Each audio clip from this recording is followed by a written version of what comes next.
LG U+에서 자사주 1,000억 원을 취득한다. 제가 여러분들에게 개별주와 관련된 내용을 다뤄드리려고 하는 것도 기업에 관련돼서 어떠한 정보가 어떠한 주가 상승, 하락의 요인으로 작용하는지 그런 이해도가 어느 정도 수반이 되어야지, 그리고 난 다음에 개별 주식을 투자를 해야지 내가 마음 편한 투자를 할 수가 있는 거예요. 이 주식을 누가 찍어줘서 마음 편한 투자를 할 수가 있는 게 아니라 내가 얼마나 그 기업에 대해서 잘 알고 있고 확신을 갖고 있는지가 더 중요한 거죠. 여기에 내용을 보면은 주주 환원 정책 강화의 일환.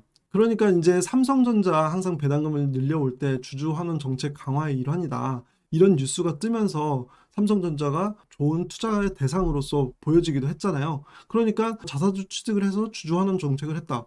좋은 뉴스 같긴 해요. 작년에 보면은 SK텔레콤 5천억 원의 자사주 취득을 했어요. 그리고 역시 주주 가치 제고이다 라고 얘기를 하고 있고요. 그 이전에 KT도 3천억 원의 자사주 취득을 계약을 했다. 그러니까 자사주 취득을 하려고 한다 라는 기사가 나왔었어요. 그리고 그 이후로 KT와 SK텔레콤의 주가가 크게 많이 올랐었거든요. 그러면은 이번에 LG U+도 작년에 KT와 SK텔레콤처럼 자사주 취득을 했으니까 주가가 많이 오르는 건가? 이런 생각을 우리가 하기가 쉽다는 거죠. 그런데 단순하게 그렇게 접근을 하는 게 아니라 이 자사주 취득이 왜 주주 가치 제고의 일환으로서 해석이 되는지를 먼저 이해할 필요가 있습니다. 그러면은 먼저 EPS에 대해서 이해를 하실 필요가 있는데요. EPS는 기업의 순이익을 유통 주식수로 나눠준 거예요. 자사주 취득이라는 거는 기업의 주식을 매수를 하는 거거든요. 그러면은 유통되고 있는 주식수가 줄어들게 되죠. 기업의 순이익은 일정한 상황에서 유통 주식수가 줄어들게 되면은 총 주당 순이익은 늘어나게 됩니다. 그러니까 내가 한 주식을 매수를 하면은 이 주식으로부터 얻는 순이익이 더 커진다는 것을 의미하니까 내가 이 주식을 매수하고 있는 이 가치를 증가시켜주는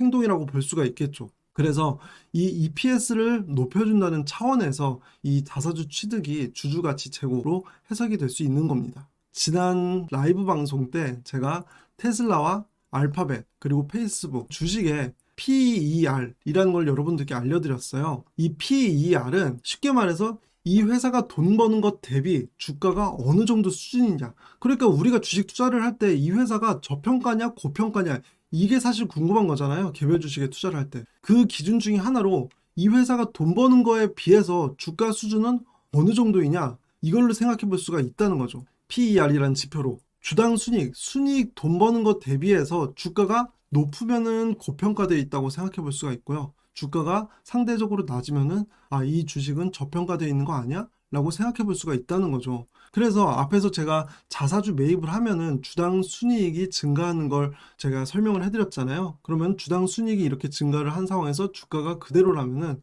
전반적으로 PER은 낮아지면서 이 회사가 돈 버는 것이 주가가 저렴한 상황이구나, 이렇게 해석을 할 수가 있다는 거예요. 테슬라 같은 경우에는 제가 지난 시간에도 설명해 드렸지만 주가가 돈 버는 것 대비 굉장히 비싼 상황이었기 때문에, 이렇게 고점이었기 때문에 어느 정도 조정을 받을 수 있는 상황이었다 라고 설명을 드리기 위해서 PER을 설명드렸고요. 그리고 지난 시간에 배웠던 PER과 주당 순이익에 또 자사주 매입과 관련된 내용이 연관이 되어 있어서 이렇게 다시 한번 설명드렸습니다. 크레센트님께서 근데 요새 PER로 투자하게 되면 급등하는 주식을 따라가기 어렵지 않나요? 라고 얘기를 해주셨는데요. 성장주라고 하잖아요.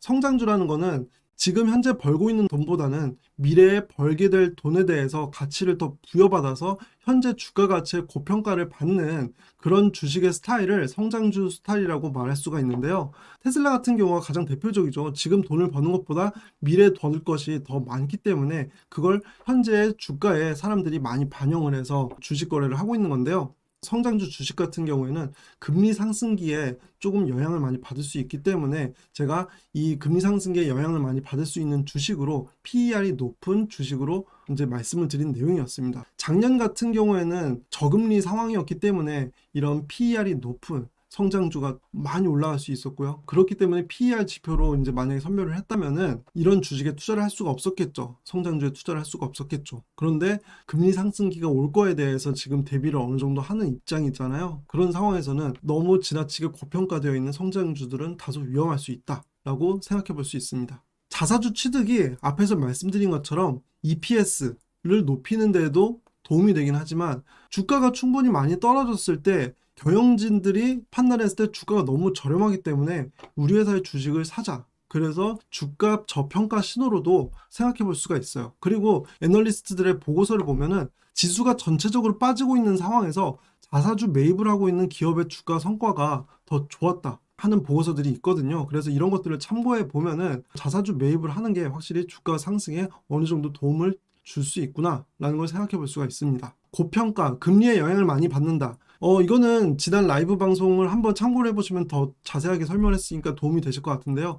현금이 금리가 높은 상황에서는 내가 만약에 100만 원을 갖고 있을 때 금리가 높은 10%일 때는 1년 후에는 110만 원이 되잖아요. 그런데 만약에 금리가 낮은 1%라고 가정을 하면은 101만 원이 되죠. 1년 후에. 금리가 높을 때는 현재 100만 원을 벌고 있는, 현재 100만 원을 갖고 있는 그 가치가 굉장히 중요하다는 거예요. 반대로 말하면은 저금리의 상황에서는 현재도 물론 중요하죠. 그런데 미래에 버는 돈의 가치도 현재 버는 돈만큼이나 중요하다. 그런 가치를 부여받기 때문에 저금리인 상황이랑 고금리인 상황이랑은 달라질 수가 있습니다. 자사주 매입을 한 주식들의 주가는 다 오르기만 했느냐? 아닌 사례도 충분히 많습니다. 필라홀딩스 같은 경우에는 2019년도에 이때쯤에 자사주 매입을 시작했거든요. 그런데 그 이후로 주가가 많이 빠졌다가 요즘에는 다시 올라오고 있는 추세이죠.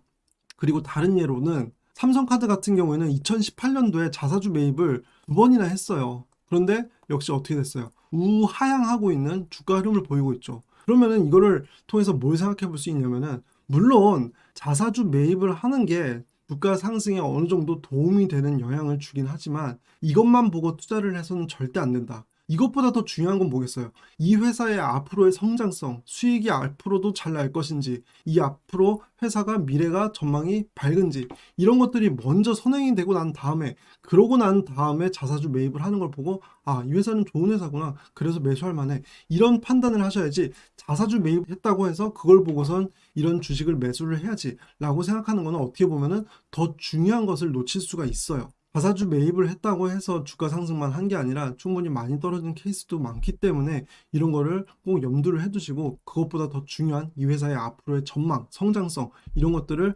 최우선으로 해서 고려를 하셔서 투자를 하셔야 된다라고 말씀드리고 싶습니다.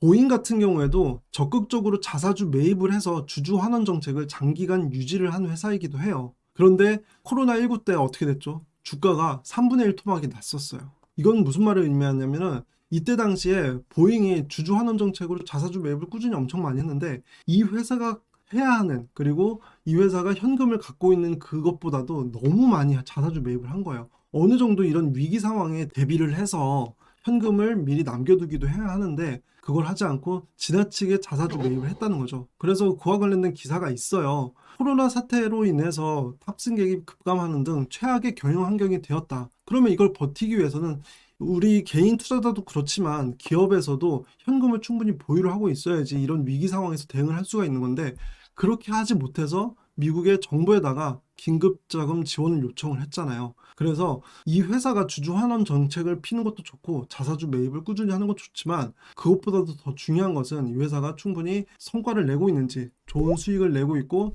어느 정도 합리적인 선에서 이제 현금을 보유하면서 자사주 매입을 하고 있는지 그런 것들을 확인할 필요가 있다는 것을 여기서 알 수가 있습니다.